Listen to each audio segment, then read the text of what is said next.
Hello, good people. So, I'm back again with one great album. It's one of my all-time favorites, as these usually are. And this time, we're talking about Keith Jarrett's Death and the Flower album. Just simply gorgeous album. Despite, I know it's a grim title, and it's melancholy in parts. You're hearing part of the title track, which is all of side one. You're hearing that in the background. Now, just a little bit about Keith Jarrett. You know, he developed a reputation of being kind of like no electricity in my music. And he hasn't, as far as I know, he hasn't played electric instruments for quite a few decades. But in the early 70s, he was part of Miles Davis's band. After Bitches Brew, I guess for a couple of years, and he's on some of Miles's recordings from that time. And apparently he was really highly valued by Miles, and Keith Jarrett speaks really highly of the influence Miles had on him and what he got from that association, and how much he wanted to play with him. Apparently he played electric instruments like the organ, electric piano, so forth, because that's how much he wanted to play with Miles. And apparently he also wanted to play with Jack DeJohnette.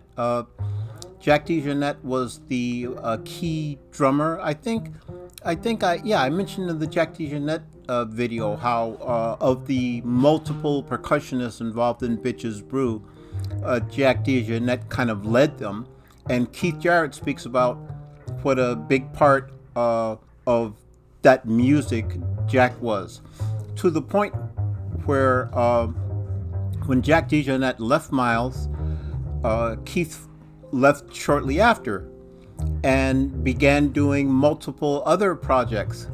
Now, he eventually ended up working with Jack DeJohnette for many years as part of that quartet that included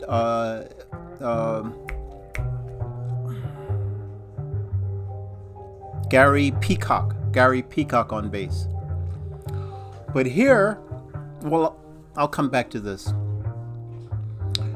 Keith Jarrett became really famous in the 70s because of his solo piano efforts, where, you know, he would just show up and just kind of start playing.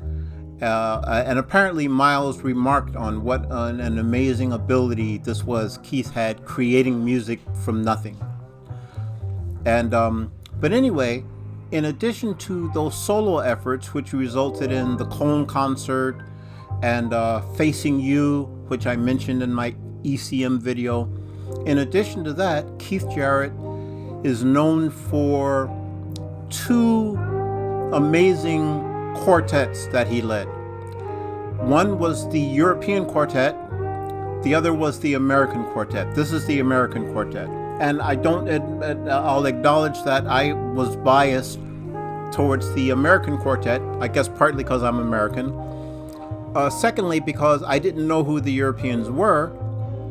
And thirdly, because I did know who this guy was.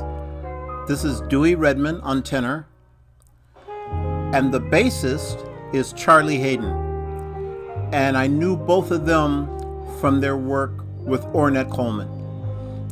And I did an Ornette Coleman video a while back featuring my favorite of his albums, which was Death and the Flower, and both Charlie Haden and Dewey Redman feature prominently on that album. So, the fourth member of the American Quartet is Paul Motian, the drummer. And from time to time, Keith would add a fifth member, often a percussionist. And in this case, he added Brazilian percussionist Guilherme Franco So he figures on this album, so it's actually a quintet. Now, it's interesting. This album was recorded on October 9th and 10th, 1974, at the same time as this other album, Backhand, by Keith Jarrett. Exact same personnel, exact same recording session and dates. So they could have been a double album, but they do have different flavors. Backhand is more up-tempo.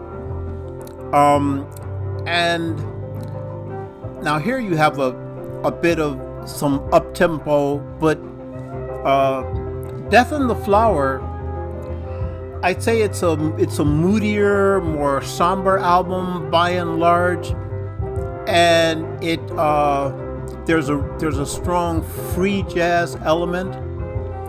Also, all of the musicians double on percussion, and Keith himself doubles on soprano sax and wood flute. So you have some interesting kind of passages of this album that sound like almost out of nature. I don't know how best to describe it. Some people, I notice, listening to some of the videos other people do of jazz, they're great describing the music. I don't think I do such a great job of that, but that's one of the reasons I add a little taste. So this is from the title track, Death in the Flower.